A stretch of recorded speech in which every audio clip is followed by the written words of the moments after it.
G'day YouTube, CJ with you once again, slightly later in the afternoon on this glorious day.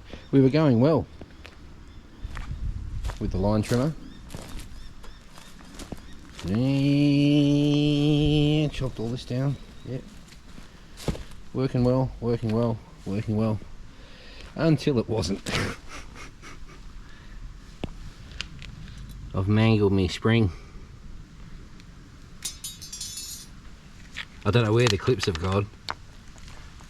I expect one of them is probably roughly in low Earth orbit by this stage. The other one I think I'll find when I next mow the lawn and run over it with a lawnmower. I'm probably lucky that I didn't end up with one of the clips embedded in my leg, because I was roughly close to full throttle when it all fell apart. So anyway, it was worth a try. What did we learn? Never underestimate the energy and centripetal force inherent in mechanical assemblies that are rotating at very high RPM. That will mess you up every time. Anyway, lesson learned, eh?